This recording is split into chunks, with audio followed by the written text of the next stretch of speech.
എന്തായാലും വഖഫ് നിയമ ഭേദഗതിയിൽ RSS നിലപാടിനൊപ്പമാണ് തങ്ങളെന്ന് ദീപികയും പ്രഖ്യാപിക്കുകയാണ്.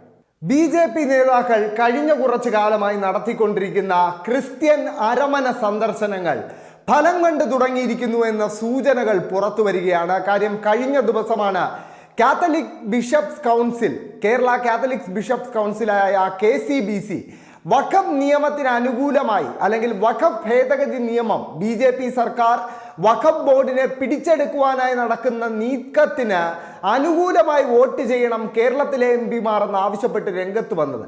അതിന് പിന്നാലെ ഇപ്പോൾ ദീപിക പത്രം ഒരു എഡിറ്റോറിയലിലൂടെ വഖഫ് നിയമ ഭേദഗതിയിലെ അതിൻ്റെ നിലപാട് പ്രഖ്യാപിച്ചിരിക്കുകയാണ്. പൂർണ്ണമായും സംഘപരിവാറിന്റെ നിലപാടിന് വെള്ളപൂശുന്ന ഒരു സമീപനമാണ്, അത് മുനമ്പത്തെ ഉപയോഗിച്ച് വെള്ളപൂശാനുള്ള ഒരു സമീപനമാണ് ദീപികയുടെ ഭാഗത്ത് നിന്നും ഉണ്ടായതെന്ന് പറയേണ്ടിയിരിക്കുന്നു. നിങ്ങൾ ഇപ്പോൾ സ്ക്രീനിൽ കാണുന്ന എഡിറ്റോറിയലിന്റെ തലക്കെട്ട് തന്നെ ഇങ്ങനെയാണ്: വഖഫ് പാർലമെന്റിലെ മതേതര പരീക്ഷ. അതിൻ്റെ ആദ്യ ഖണ്ഡിക തുടങ്ങുന്നത് തന്നെ ഇങ്ങനെയാണ്: വഖഫ് നിയമ ഭേദഗതിയിൽ രാഷ്ട്രീയ പാർട്ടികൾ അന്തിമ തീരുമാനമെടുക്കാൻ സമയമായി.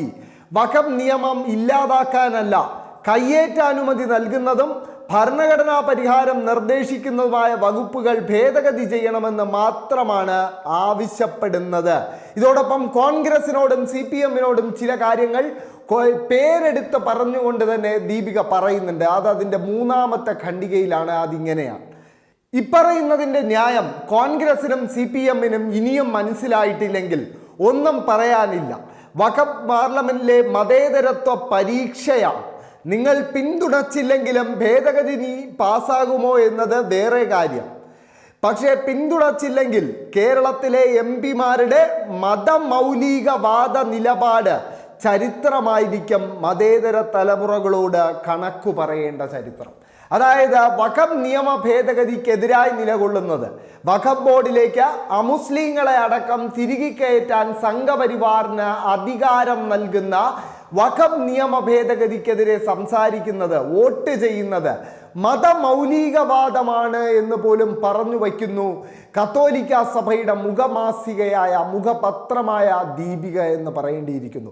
ദീപിക എങ്ങനെയാണ് സംഘപരിവാർ നിലപാടിനെ വെള്ളപൂശുന്നത് എന്നതിൻ്റെ തെളിവാണ് തുടർന്നുള്ള പാരഗ്രാഫുകൾ.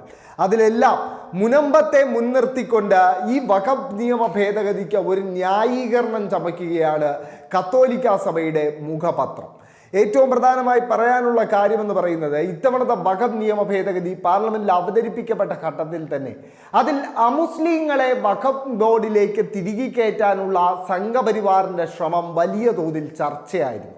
ആ ഘട്ടത്തിലെല്ലാം കേരളത്തിൽ നിന്നുള്ള KC വേണുഗോപാൽ MP അടക്കം പാർലമെന്റിൽ ഉന്നയിച്ച ഒരു പ്രധാനപ്പെട്ട ചോദ്യം, നിങ്ങൾ ഗുരുവായൂർ ക്ഷേത്രത്തിന്റെ ബോർഡിലോ അയോധ്യ ക്ഷേത്രത്തിന്റെ ട്രസ്റ്റ് ബോർഡിലോ ഒരു അഹിന്ദുവിനെ പ്രതിഷ്ഠിക്കാൻ തയ്യാറാകുമോ എന്ന ചോദ്യമായിരുന്നു. ആ ചോദ്യം വളരെ പ്രസക്തമാണെന്ന് തോന്നുന്നു. 2024 കണക്കുകൾ പ്രകാരം രാജ്യത്ത് ക്രിസ്ത്യാനികൾക്കെതിരായ അതിക്രമങ്ങൾ വർദ്ധിക്കുകയാണ്. പക്ഷെ അതൊന്നും ഒരിക്കലും ദീപികയിൽ ഒരു എഡിറ്റോറിയലായി അപൂർവങ്ങളിൽ അപൂർവമായി പ്രത്യക്ഷപ്പെടുന്നതല്ലാതെ വലിയ വാർത്തയായി അവർക്ക് മാറാറില്ല. 2014 വെറും 151 അതിക്രമങ്ങളാണ് ക്രിസ്ത്യൻ വിഭാഗത്തിന് നേരെ ഇന്ത്യ ഒട്ടാകെ അരങ്ങേറിയതെങ്കിൽ 2024 അത് 834ആണ്. അതായത് 10 ഇരട്ടിയോളം വർധനവ് ഈ ആക്രമണങ്ങളിൽ ഉണ്ടായിരിക്കുന്നു എന്നത് വ്യക്തം. നരേന്ദ്രമോദി ഇന്ത്യയുടെ പ്രധാനമന്ത്രിയായ ശേഷം, BJP അധികാരം പിടിച്ചെടുത്ത ശേഷം. പക്ഷേ ഈ 10 വർഷം 11 വർഷത്തിനിടെ കേരളത്തിലെ ക്രിസ്ത്യൻ സഭകൾ വലിയ തോതിൽ BJP അനുകൂല നിലപാട് സ്വീകരിക്കുന്നത് നമുക്ക് കാണാൻ സാധിക്കും. കേരളത്തിൽ നിന്നും ഒരു BJP MP-യുടെ സൃഷ്ടിയിൽ പോലും അതിന് പങ്കുണ്ടോ എന്ന് സംശയിക്കപ്പെടുന്നുണ്ട്. എന്തായാലും വഖഫ് നിയമ ഭേദഗതിയിൽ RSS നിലപാടിനൊപ്പമാണ് തങ്ങളെന്ന് ദീപികയും പ്രഖ്യാപിക്കുകയാണ്.